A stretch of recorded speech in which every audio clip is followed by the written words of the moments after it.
Man search for meaning.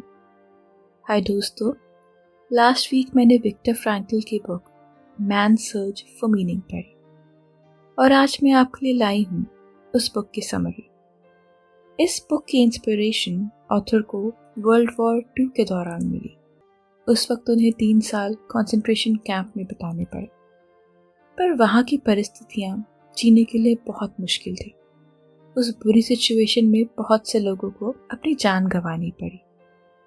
पर ये book इस बारे में नहीं है कि वहाँ मरने के कितने रीजंस थे। ये बुक तो इस बारे में है कि वहाँ जीने का क्या रीजन था। हाँ, लक तो एक बहुत बड़ा फैक्टर था ही, पर उसके अलावा ऐसा क्या था जो लोगों को हिम्मत देता था। ऑथर कहते हैं कि जहाँ सर्वाइवल के चांसेस सिर्फ 1 in 29 हो, वहाँ हिम्मत हारना बहुत आसान था। पर जिस वजह से लोगों ने अपनी हिम्मत नहीं हारी, वो थी वो मीनिंग जो वो अपनी लाइफ को देते थे। कुछ ऐसा जो उन्हें जिंदगी से लड़ने की मदद करता था। बुक में ऑथर फिलोसोफर निश्चय को कोट करते हुए कहते हैं, He who has a why can handle anyhow। अब आप पूछेंगे कि जिंदगी का मतलब दिया कैसे जाए, तो इस बुक में ऑथर ने कहा है कि जिंदगी को हम 3 तरह से मीनिंग दे सकते हैं। पहला है वर्क, दूसरा है लव और तीसरा the meaning to one's sufferings. Work, पहला तरीका जिससे हम अपनी जिंदगी को मतलब दे सकते हैं, वो है हमारा काम। हर इंसान में एक यूनिक एबिलिटी होती है, कुछ ऐसा काम जो सिर्फ वही कर सकता है। जब हम ये समझ पाते हैं कि वो काम इस दुनिया के लिए एक हमारा यूनिक कंट्रीब्यूशन बन सकता है, हम उस काम में अपनी जिंदगी का मतलब ढूंढ लेते हैं। वो कहते हैं ना, we should never forget why we started. वो याद करते हैं कि कंसंट्रेशन कैंप में वो एक साइंटिस्ट से मिले जो अपनी हिम्मत हार चुके थे। तब ऑथर ने उन्हें याद दिलाया कि उनके बहुत से काम हैं जो सिर्फ वही कर सकते हैं। इनमें से एक काम था उस साइंटिस्ट की अधूरी किताबें जो सिर्फ वही लिख सकते थे, और इस चीज ने उनकी जिंदगी को एक मतलब दिया। लव, प्यार भी तो एक ऐसी चीज है जो इंसान को जीने का मतलब देती है। ये तो सब जानते हैं कि एक अच्छा रिश्ता जिंदगी को रंगों से भर देता है।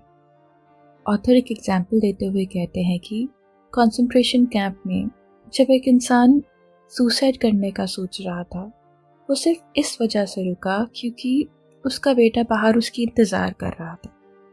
जब हम किसी से प्यार करते हैं, हम उनके लिए रिस्पॉन्सिबल फील करते हैं, और इस वजह से हम वो सब कर लेते हैं जो हम नॉर्मल सिचुएशन में नहीं कर पाते। तीसरा तरीका है to give meaning to your sufferings. Victor कहते हैं कि सफरिंग से तो कोई नहीं बच सकता, पर हम अपनी ज़िंदगी की सफरिंग को जो मतलब देते हैं, वही हमारे आने वाला रास्ता डिसाइड करती है। एक बार ऑथर एक आदमी से मिले थे जिसकी वाइफ मर चुकी थी। इस वजह से वो बहुत दुखी था। वह कह रहे थे कि उनसे ये पेन बर्दाश्त नहीं हो पा रही। तब ऑथर ने उनसे पूछा कि अगर उनकी वाइफ की जगह वो ना रहते तो उनकी वाइफ के लिए ये पेन कैसी होती। इस बात पे उस आदमी ने कुछ सोचा और कहा, हाँ, उनके लिए बहुत मुश्किल होती। इस तरह से उसने अपनी पेन को एक मतलब दे दिया कि उसने अपनी वाइफ को इस दर्द से बचा लिया। बुक के सेकंड पार्ट में ऑथर बात करते हैं लोगोथेरेपी के बारे में। फ्रॉइड की साइको एनालिसिस थ्योरी के बाद जो फोकस करती है डिज़ायर पर, और एडलर की इंडिविजुअल साइकोलॉजी थ्योरी जो कि फोकस करती है रिलेशनशिप्स पर, विक्टर फ्रैंकल ने जो ब्रांच ऑफ साइकोलॉजी डेवलप की है वो है लोगोथेरेपी, और ये फोकस करती है मीनिंग पर। हाँ, लाइफ के मीनिंग पर। इस थ्योरी के हिसाब से हमें भविष्य पर ध्यान देना चाहिए, पास्ट पर नहीं। हम सभी ने कुछ ना कुछ खोया है, पर इसकी परवाह ना करके जिंदगी में जो मतलब रह गया है उसकी परवाह करके जीने से जिंदगी ज़्यादा अच्छी हो सकती है। तो इस बुक में ऑथर ने बताया कि जिंदगी में हमारे साथ क्या होता है वो हम बदल नहीं सकते, पर हम उस बात पर कैसे रिएक्ट करते हैं वो तो हमारे ही हाथ में है। ये कुछ ऐसा है जैसे जिंदगी एक सवाल है और हम सबको अपनी अपनी जिंदगी के सवाल का जवाब देना है, और हर इंसान की जिंदगी उससे अलग सवाल करती है। देखा जाए तो ये एक चेस के गेम की तरह है। हमारी जिंदगी का सही जवाब क्या होगा वो तो सामने वाले की आखिरी चाल पर डिपेंड करता है, और इसलिए हमारी जिंदगी के हर सवाल का जवाब सिर्फ हम ही दे सकते हैं। बुक समरी में आज इतना ही। आप सुन रहे थे man search for meaning book की समरी।